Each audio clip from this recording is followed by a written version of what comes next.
you.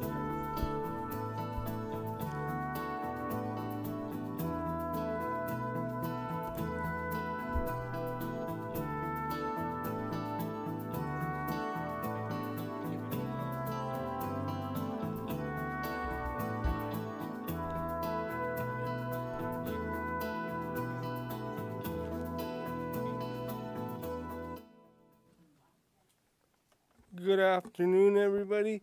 My name is James Labrie. I'm the chair for the Hawaii State Council on Developmental Disabilities. We are reconvening for the second half of our meeting, and the first presenter for the second half, I would like to turn it over to Ann Chipchase. Well, thank you, sir. Thank you. And good afternoon. I'm with Hawaii Disability Rights Center, and I'm here to give you a little report card, I guess. In the last 12 months, we have done 251, or represented 251 cases of people with developmental disabilities. Of those, 69%, so say call it 70%, 171 individuals were within the Department of Education. Well, I should say 170 were within Department of Education, one was at UH. Okay? So we're doing, the majority of our work is in education. The majority of that, the vast majority of that, is within the 504 IEP, etc. category. I, in the last 2 weeks, have done 7 IEP meetings.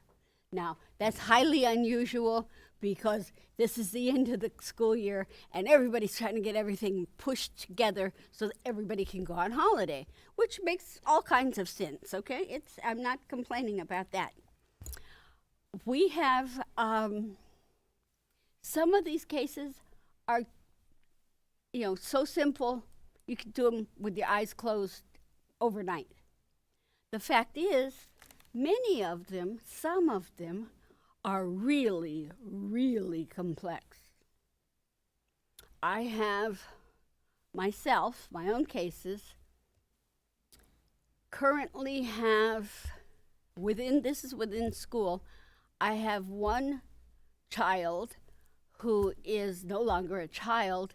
He's going to age out at 22, the middle of January this coming year, January 25. At January 25, he loses his DOE benefits, the benefits that he's been getting from the Department of Education because of his disability. But there is no guarantee that an equivalent number of benefits will come to him from a different source. So we're in the fight to make sure he gets everything he needs because, among other things, he has terrible seizure issues, and he has seizures in the middle of the night with no warning, and, a parent has to be there. Well, the mother and father can't handle every night, no sleep. That's, the very high end of the spectrum. The lower end of the spectrum, let me see, who might be at the lower end of the spectrum right now? I don't think I have one, tell you the truth. This last couple of weeks have been really, really demanding. But I have another young man who is also, he's in a charter school, and they just don't understand that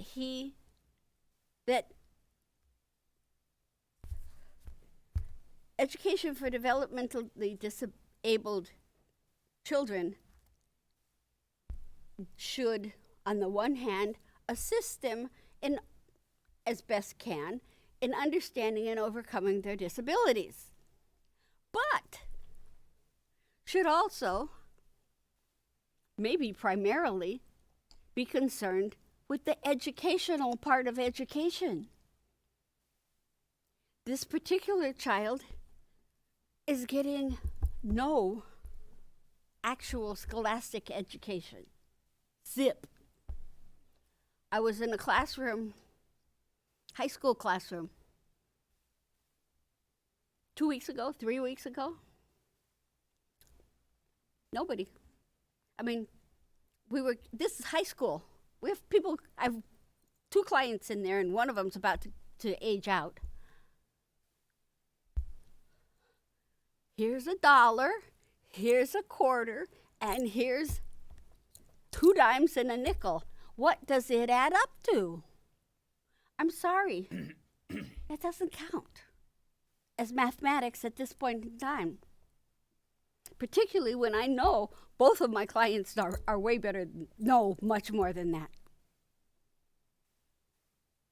So, why do we do this? These are people. They're really, really important people. And what I have learned from my developmentally disabled clients is far more than I have learned in the last 30 years. Okay?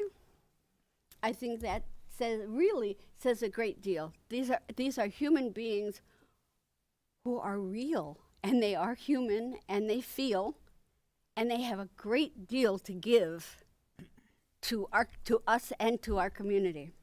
So, I did not intend to go through that at all. That's just totally spontaneous. That's what Hawai'i Disability Rights does. You know, we are charged with sticking up, if you will, for anybody, any disabled individual who is not getting what they are legally entitled to. That's the bottom line. Thank you. Any questions?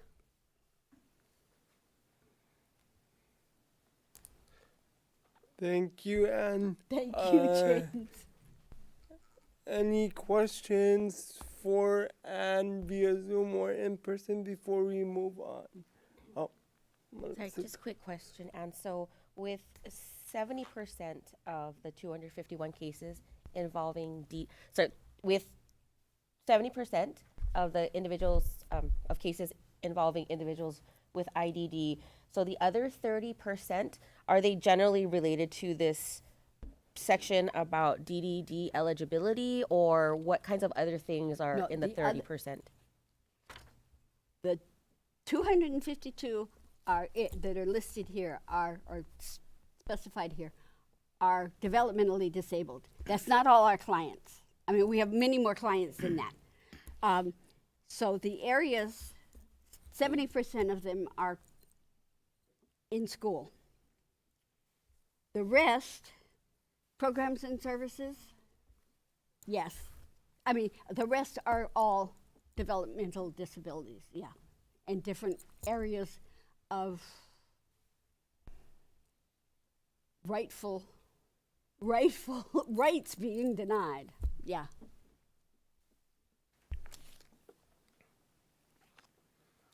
Any other questions? Seeing none. Okay. Moving on to Alana Souza, Department of Human Services. Yes, Chair. Alana is absent today. However, she did submit a report where she talks about the electronic visit verification, or known as EVV. Also in the report covers Medicaid taxi providers and dental ground transportation. Also, let's see here, texting, robocall campaign, stay well, stay covered. So they want to, they have some announcements about that. So her report is in our handouts. Thank you, Chair. Nice, thank you. Moving on to Kevin Barsley, Goodwill Industries. Chair, Kevin is not able to attend today, and there was no report submitted. All right, thank you. Moving on to Melissa, Nanakila Pacific. Thank you, Chair. So Lanakila Pacific's report is included in today's handouts. Previously, our reports were submitted focusing on specifically focusing on goal areas. I slightly modified the report for this submission to focus on the area of emphasis committees, just because it seemed a little bit easier and it fit a little bit better. So we have been participating in a variety of things related to the council's areas of emphasis. Some things to highlight is really making sure that we are staying on top of things related to transportation, housing, and employment. So making sure we understand any changes related to transportation access for our participants in either accessing programs or accessing work sites in the community, making sure that they have access to employment opportunities, and also advocating for equity in housing and looking at how it affects our workforce of people with disabilities, particularly people we employ and people we support with finding and maintaining employment. Within that, Lanakila Pacific also participates in a number of initiatives related to the council and the DD division. So we were participating in the waiver pack groups that have been discussing the final settings rule as for community integration, as well as initial discussions about the access rule that Mary presented on. We are also providing feedback about the workforce development plans that the division is doing. And then we are also working with the division and council with the council's Bridging IDD and Aging grant, participating in some of the planning activities, also participating with the EOA in the Hawai'i Dementia Initiative subcommittee work groups, which overlap many of these initiatives related to workforce development, training opportunities, and ways to build additional collaborations with the private sector, with the nonprofits and government entities.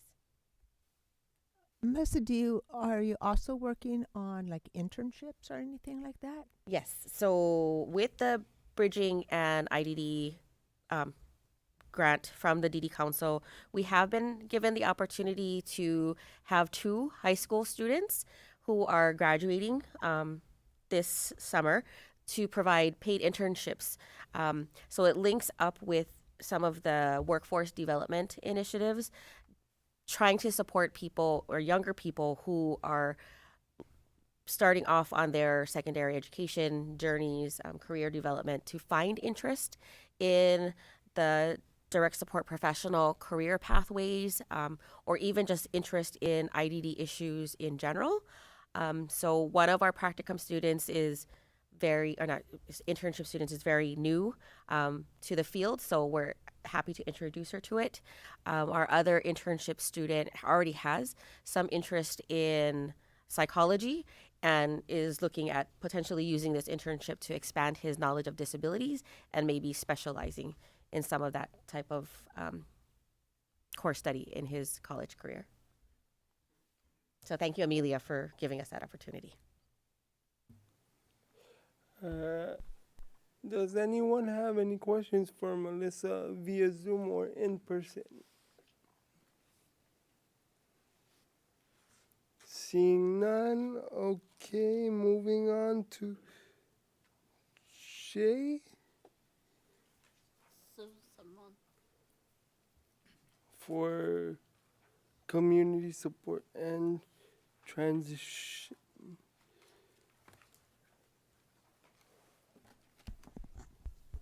Okay, hi everybody. Again, this is Chase Silver. This is for the Community Supports Transition Committee. Seeing as Holly is not here, I just wanted, Cindy, did you want to give the report or would you like me to? Okay. So really briefly, I don't really have too much to add from what is already on our written report. I just really wanted to, clarify that we're really focusing on that specific state plan goal and key activity, the 1.2.1. So most of our discussions as of right now is completing that goal for this fiscal year and making sure that we have done the supported decision-making trainings, which is what we're establishing as the alternative guardianship that we are trying to educate individuals on. Really briefly, I know you guys have probably all heard me talk about supported decision-making before, but essentially it's an alternative to guardianship. So rather than needing full or limited guardianship, you can work with the individual to make decisions and let them retain most of their rights while doing so. We don't really practice this a lot in Hawaii, so a lot of our educational goals right now are purely just educating people and letting them know, what we can and cannot do to bring this to Hawaii and make sure that it's a best promising practice that we're doing. And that's kind of how we're implementing that goal. I can answer any questions, but that's all we're doing for now. Thank you. If there's no further questions for Jay, we are going to move on to ZOS for public awareness and training. So the Public Awareness, Education, and Training Committee, we've submitted our report, but I just wanted to highlight that this September, the first Friday in September, we're going to be having an awareness campaign for the Fetal Alcohol Spectrum Disorder Action Group down at the Hawaii State Capitol from 8 a.m. to 10 a.m. and a small ceremony with one of the legislators speaking at the end of that sign waving event. So that is September 6th down at the Hawaii State Capitol on South Beretania Street, fronting the Capitol. And then the other public awareness event that we're focusing in on is on October 4th. And that's also going to be at the Hawaii State Capitol for the National Disability Employment Awareness Month. And we'll also be sign waving and bringing awareness to the community on that day. And that's the first Friday in October. And then the last highlight is the Healthy Sexual Relationships class, which is one of the public awareness goals. We're happy to announce that we're going to be helping the Hilo Regional Complex on Hawai'i Island with their teachers and staff on how to help students with disabilities and answer questions on healthy sexual relationships. And that's going to be done on Zoom and in person. So that's the latest current update for Public Awareness Education Training Committee. Thank you. Thank you, Zos. Anybody have any questions for Zos via Zoom or in person? Seeing none. Okay, the next person we're going to move on to is Julia for Transportation and Housing Employment, Hawaii Island. Thank you, James. So for the Transportation, Housing, and Employment Committee, report is in your packets. Our next meeting is July 29th from 10:30 to 12, and the Zoom is also included on the report. And a couple of things. First, I have a correction. Number 4, I misspelled Lanakila. So if you could fix that, sorry. Thank you, Michelle. Yeah. So that's Lana. And a couple of things to highlight for this. We have been doing a lot of work around employment, a couple of things around transportation, specifically on Maui and Hawai'i Island. And then at our last meeting, we were honored to have Desiree Takub present her guidebook for job seekers. So if anybody is interested in that, you could reach out to me and we'll provide that for you. Thanks. Thank you. Does anybody have any questions for Julia via Zoom or in person? Hi, James. Dane Street, head chair. Julia, did you want to talk a little bit about the grants that you're applying for? Sure. If this is a good place to do that. Yeah, absolutely. So I have been tasked with sort of leading our partnership. We're partnering with some various organizations to submit a grant application for federal grant, Disability Innovation Fund. grant money. And right now it's shaping up that we're going to be focusing on disconnected youth with disabilities and justice-involved youth with disabilities.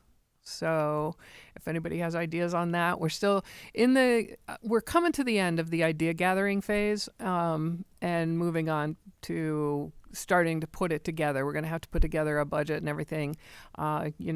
These federal grants are complicated. But yeah, so we'll be applying for that, and the application is due July 8th.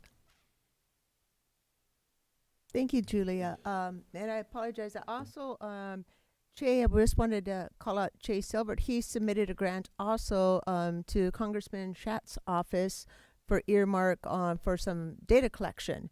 And so thank you, Jay, for that. I'm trying to put him into the areas of emphasis. So our next meeting, I'll do a little bit better than that. This is the second year, I think it is, that really our council has applied for grants. And it's something new to us. So we're kind of dividing and conquering. So try to bring in some extra money to us. So we'll see how those go. So thank you to the staff who's been working on doing those things. I think each of the program specialists have submitted a grant or applied for a grant. So thank you for that. Back to you, Chair. Thank you. Thank you. Next, we are going to move on to Amelia, Health, Children, and Youth Hawai'i Program Specialist. Thank you, James. I'm Amelia. I am the Kauai Program Specialist for DD Council. For our Health, Children, and Youth Committee, we have been working on a mental health survey. We've been working with multiple agencies on this and currently have about 60 questions that have been provided, and we'll be working on putting that into our Qualtrics software to be rolling out that survey hopefully by the fall.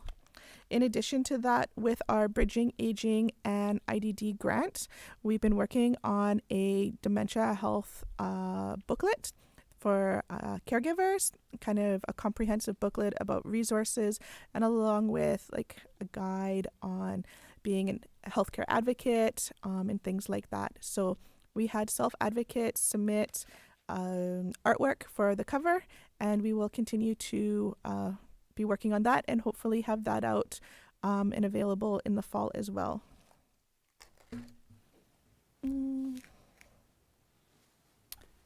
In addition, with the Bridging Aging and IDD grant, we have been working on an emergency form for the fridge. It's has a lot of functional needs listed on there for people in case of an emergency. And we have that in its final draft stages. It's been going out to everybody that's part of the bridging group for approval. And the other thing that we are working on is the Smart 911 system, which is available in Honolulu.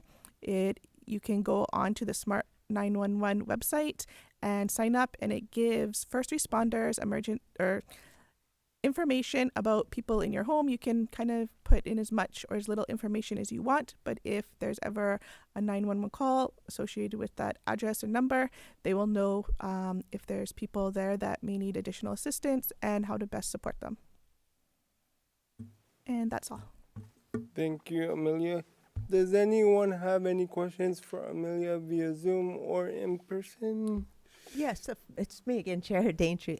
Amelia, you went to the Fetal Alcohol Spectrum Disorder Conference. Do you want to just give a highlight about what you brought back from that? Yeah, sure, Daintree. So the Fetal Alcohol Spectrum Disorder Conference was in Seattle. It was a 4-day conference. It was a great opportunity to meet with some leading organizations in fetal alcohol spectrum disorder. Some of the presentations came from other countries, including Canada and Australia. Australia provided presentations on some of their public awareness campaigns that they have been doing. And we are looking at using some of their flyer templates for our own campaign here in Hawaii, just making some modifications for Fetal Alcohol Spectrum Disorder Awareness Month in September.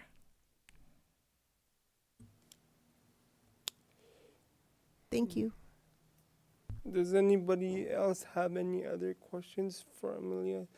on Zoom or in person? Seeing none. Next, we are going to move on to those for the Self-Advocacy, Self-Determination Council. Thank you, Chair. So the Self-Advocacy and Self-Determination group, also known as the Self-Advocacy Advisory Council, has been working on looking at how to submit complaints about their services that they're receiving from the Developmental Disabilities Division. So they've asked the Consumer Complaint Resolution Unit to come to the SAC meeting and provide that information. It was an awesome informational briefing that was provided to the self-advocates. So now they know how to go about submitting requests or complaints to the division about services that they receive or that they're lacking in. That was a great meeting. It involved SAC members statewide. The self-advocates are also focusing in on the 2025 Day at the Capitol theme contest. And so information is going out to the self-advocates on how to submit a theme for next year's Day at the Capitol event. And we're also having statewide self-advocate, statewide officer positions that will be opening up for nominations. The SAC typically has voting every 2 years for positions like president, vice president, and secretary, and different offices for self-advocates. So that's what the Self-Advocacy Advisory Council is focusing in on. You can find the report in the LILAC part of your reports, the LILAC pages. If anyone has any questions. No questions. Double check. No. Okay, moving on to Amelia, Kauai Island Subcommittee. Hi, everybody. So the Kauai Developmental Disability Committee has been working on a few different things. The first thing is we have our transition fair that we're hosting in partnership with Leadership in Disabilities and Achievement Hawaii, the Department of Education, Health, Children with Special Health Needs, the Hawaii Disability Rights Center, and a couple other agencies. It is going to be on October 19th at the Kauai Veterans Center. So we're really excited about that. Part of that is going to be the Kauai Legislative Forum, which we hold annually. And so we're really looking forward to that. We have about 7 different topics that we're going to be discussing. So save the date, mark your calendars if anybody wants to attend that on Kauai. In addition to that, we've been working with the Kauai County Bus Company. They offered a Kauai Transportation Bus Grant Program where the self-advocates on Kauai submitted an application and in total have received 115 ADA paratransit booklets.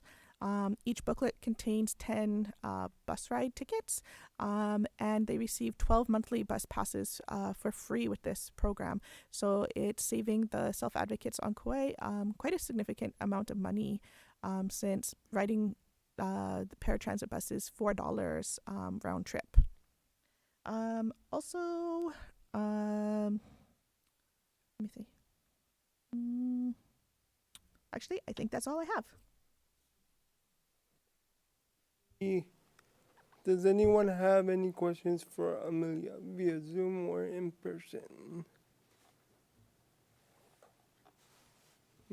Seeing none. Okay, now we're gonna move on to Hawaii Island Subcommittee. Julia. Thank you, James. Yeah, so there's a written report in there, and the couple of things that I just wanted to point out. One that I didn't put in the written report, but I would like to tell you about, is that one of the self-advocates from Hawai'i Island, Sierra Whiteside, who is here, Sierra, it has been accepted to the maternal and child health Leadership Education in Neurodevelopmental Disabilities program. So she'll be starting that in July.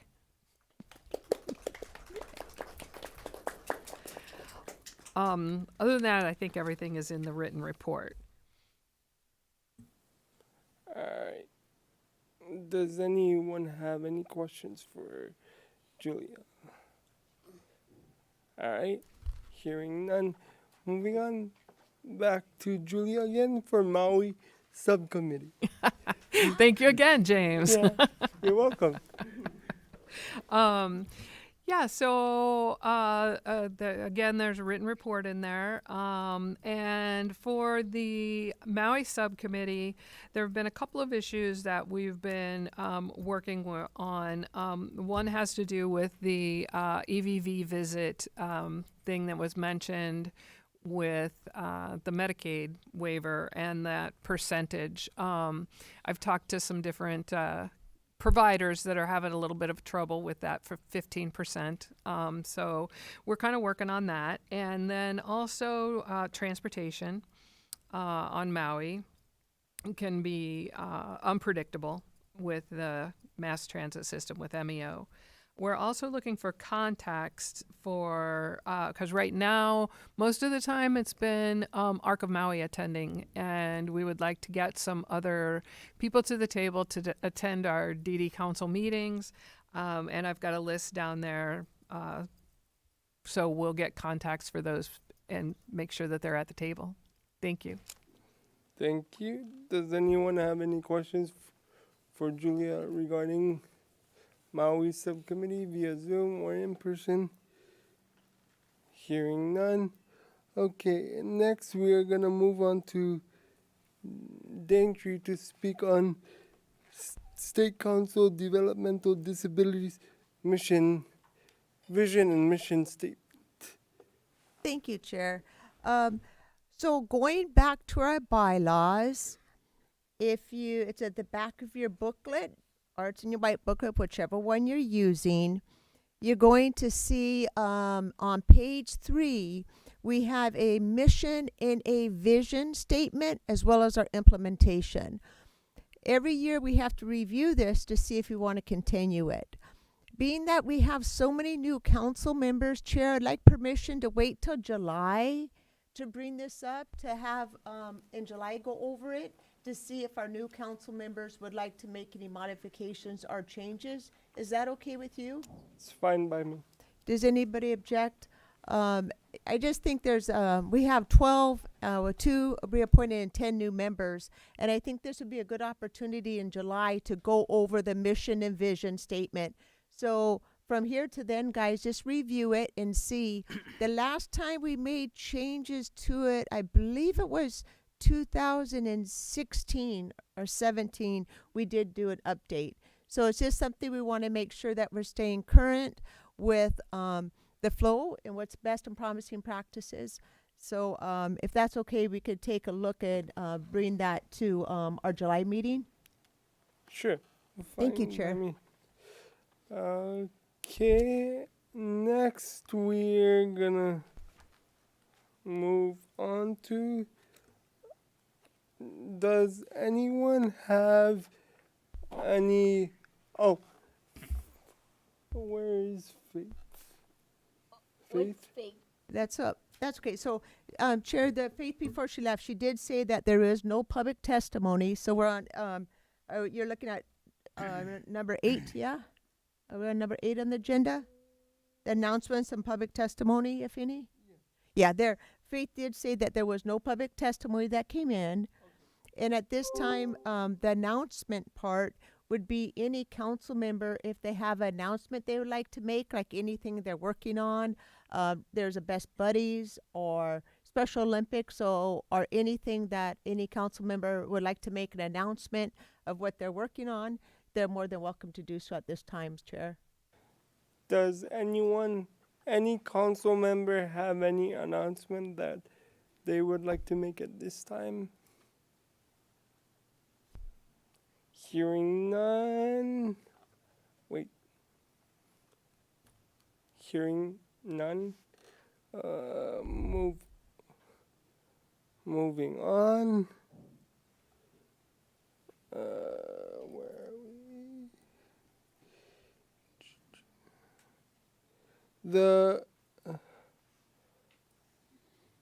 The pilot of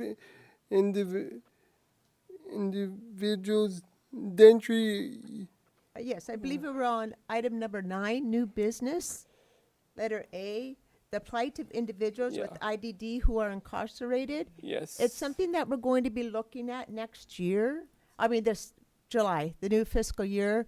There has been issues with individuals with intellectual or developmental disability that were incarcerated and they were moved to the mainland. However, they're at the age of 18 or 19 and they're still entitled to free and appropriate education. So we did a really good job a few years back and we brought that up to the powers to be and they're able to bring 18 individuals back. So what we've heard, though, it's nothing set in policy. So I was working with a couple people from DOE.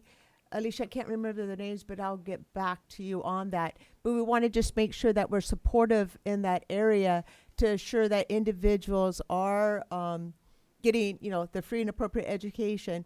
Also, Alana was talking about changes in Medicaid where individuals who are incarcerated, they could get Medicaid before coming out and get some sort of support services. So we wanted to put that down there as a conversation and to talk about how we could support. Yes, Anne?